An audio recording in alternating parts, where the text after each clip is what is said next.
أعوذ بالله من الشيطان الرجيم بسم الله الرحمن الرحيم الحمد لله وكفى والصلاة والسلام على ما لا نبي بعده وآله وصحبه أجمعين. Assalamu alaikum wa rahmatullahi wa barakatuh. All praises and adoration belongs to Allah, the Lord of incomparable in His majesty. His shower His place and His mercy and His Prophet Muhammad His companion and general of Muslims in the judgment. Inshallah, today we want to look at a topic, and it's going to be mafhum Salah. Mafhum Salah, the understanding of daily prayers, our salawat, salah, that is supererogatory or obligatory. So this time around is going to be obligatory prayer, which is salah. What's understanding? When you say salah, is a form of worship that Allah subhanahu wa ta'ala has endowed on every believing Muslim, both male and female. I said that فَأَقِيمُوا الصَّلَاةَ لِلذِّكْرِ, establish obligatory prayer for my remembrance, for my worship. So salah, it means prayer. It means forms of worship. And this salah we're talking about is a form of worship that it's so special to the extent that Rasulullah said that the first thing Allah will consider on the day of judgment is salah. He said the first thing that every man shall be called upon to account for is salah. And if the salah is outstanding, is appropriate before Allah subhanahu wa ta'ala, every other forms of worship will be appropriate. If it's not appropriate, every other aspect of worship will be null and void. That is why it's so key, so essential that we don't joke with our salah. And it's what connects a human being and is creating. The connectivity that connects both Allah and His creating. It is salah 5 times daily. And this salah, part of its peculiarity, Rasulullah had to ascend to the topmost part of the heaven to obtain this salah from Allah subhanahu wa ta'ala.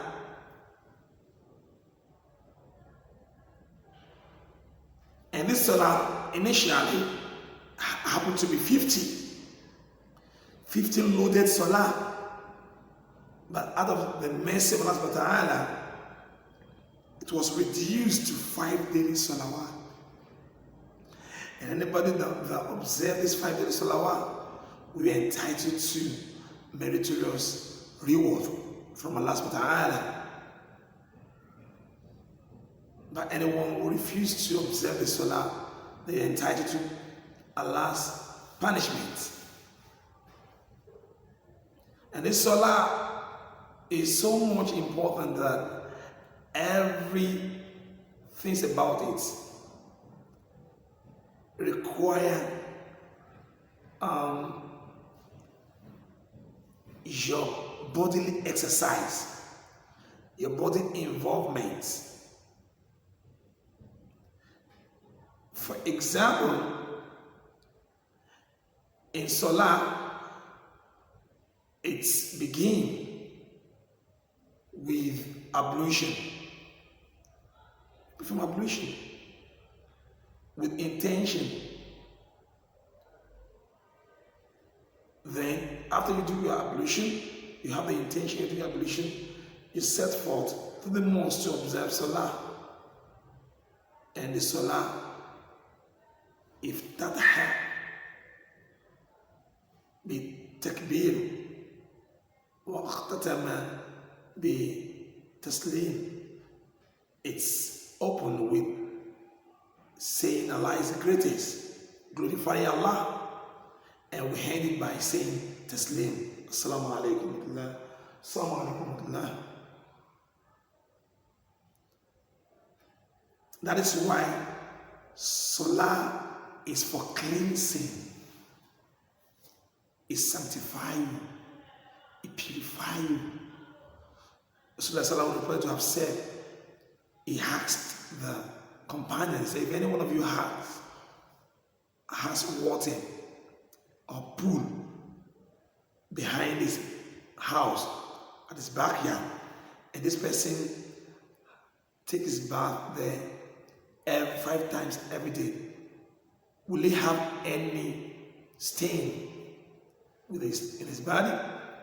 The companion said, no, not at all. He said that is the example of the ablution and Salah you observe. Allah said that in the Salah, the al-fahsha wal-munkar wa dhikrillah akbar. Salah will prevent you, refrain you, abstain you from evils, from vices, from sin. And wa dhikrillah akbar is the utmost forms of remembrance of Allah subhanahu wa ta'ala.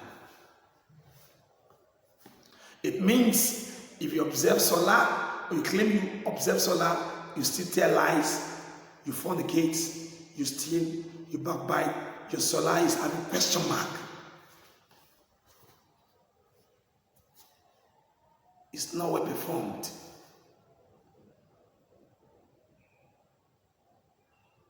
And the Salah we are talking about is so much important that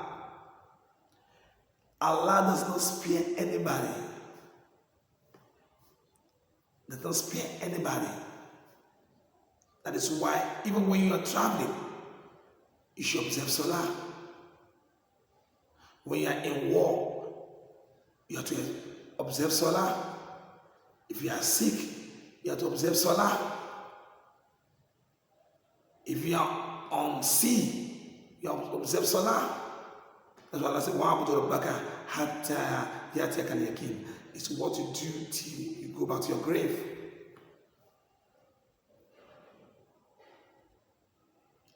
That is why those who happen to be the inmate of hellfire, they will be asked on the day of judgment,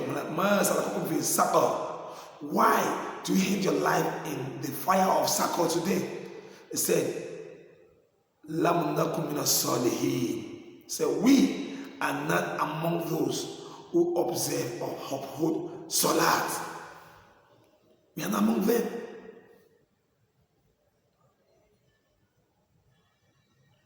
That is why the Prophet said that Al-Faruq bayna al-Islam wal-Kufr tariku Salah. What differentiates a believer, a Muslim, a non-believer, a kafir, is to ignore Salah, is to abandon Salah. So anyone who engages in Salah is confirmed to be a Muslim. Because Allah said that this Salah we are talking about, فَأَقِيمُوا الصَّلَاةَ لِلذِّكْرِ, observe Salah for my remembrance. So on no condition that a Muslim should look for excuse that I'm sick, I'm this and that. If Allah wants you and I, that you should not. لا تلهكم أموالكم ولا أولادكم عن ذكر الله وَمَنْ يَفْعَلْ ذَلِكَ فَأُولَٰئِكَ هُمُ الْخَاسِرُونَ. Don't allow your business, your money, your tight schedule, your business, your engagement, anything to refrain you from observing Salah. It's a continuous exercise. That is why when you're traveling, the Salah is called qasr. When you in war, it's called Salat al-Khawf. So no excuse. No excuse for anybody. So as Muslim, when you understand what Salah is, that is a form of worship. It's what Allah has commanded you to do, to serve Him alone. Then you need also to understand that the Salah is time bound. It's time bound. In the Salata kanat ala al-mu'minina kitaban mawquta. Kitaban is time bound. It's timely. You don't delay it. You don't postpone it. You do it at the appropriate time. Most Muslims today, they come to mosque at their own volition and their own convenience. They don't meet up to time for Salah. And on flimsy excuses. So it's time bound. Don't delay it. And Salah is compulsory. It's mandatory. That is why scholars has certain conditions that surround Salah. One of the conditions is Al-Islam. Anyone who wants to observe Salah must be a Muslim. If you are not a Muslim, you are not expected to do anything that has to do with Salah. If you do it, it's waste. You must first be a Muslim. Number 2 is Al-Aqlu or Al-Aqlu. That means thinking faculty must be there for you. Your thinking faculty, you must be sane. Salah is not meant for an insane person. Not meant for somebody who is mentally challenged. No. People that are sane, that are mentally balanced, mentally upright. Number 3 is al-bulugh. Somebody who wants to observe Salah must be a mature fellow. Somebody who is mature. And maturity in Islam at times does not have to do with the age. It has to do with your sexual readiness or sexual maturity. Once a man, sleeps and is able to release semen. Same thing goes with a lady who is readily menstruating. Once she's menstruating, then she's, Salah is compulsory on her. But this Salah before maturity, we are encouraged to, involve or engage our children who are yet to be mature to engage in Salah. So that's the Muru Awladakum. He said, command your children to observe Salah when they are at age 7. And this age 7 is just the benchmark. It means that child must have been going to mosque with you maybe from age 2, 3. He's seeing the way you are doing it. We live by example. It's not when the child is 7 then is when you're not telling him or her to pray. Let him or her follow you to mosque, and at the tender age, by 7 years, tell him to pray. And the Prophet said that when he refused at the age of 10, then beat him on the head. You should be disciplined. Look at the basis. So maturity is another thing that determines whether your salah is acceptable or not. And number 4 thing is at-tuhur.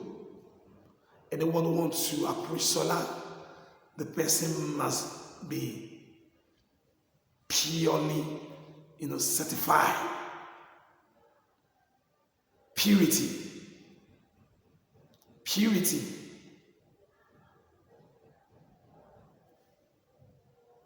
If you have a sex with your wife and husband, you can't approach salah. You must go and purify yourself. If you go to the toilet, you wee, you poo, you must be purified. And purification is one of which is ablution or al-ghusl. And you do ghusl if it's major impurity. But if it's minor impurity, you do ablution before you can be eligible for salah,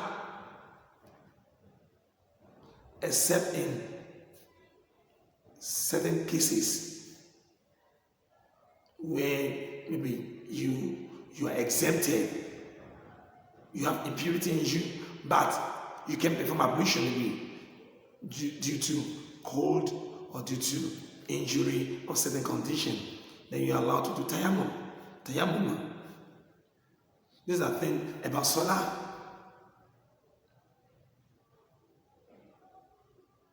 And after you understand all these bases, all this foundation,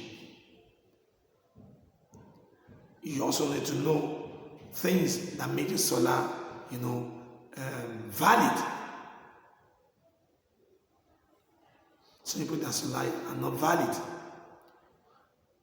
What validates your salah, number 1, is your Islam. Your Islam. You must be a Muslim. Number 2 is your ablution. No salah without ablution. Number 3 is your intention. You must have intention. You want to observe salah. Number 4 is facing the qibla. Number 5 is purity. You must be pure.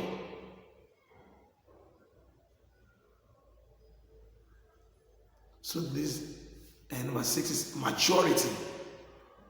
You must be mature. So pray to Allah subhanahu wa ta'ala, this little we are able to share with you, may Allah accept this love of worship and make it something meritorious both in this one and in life to come. Wassalamu alaikum wa rahmatullahi wa barakatuh.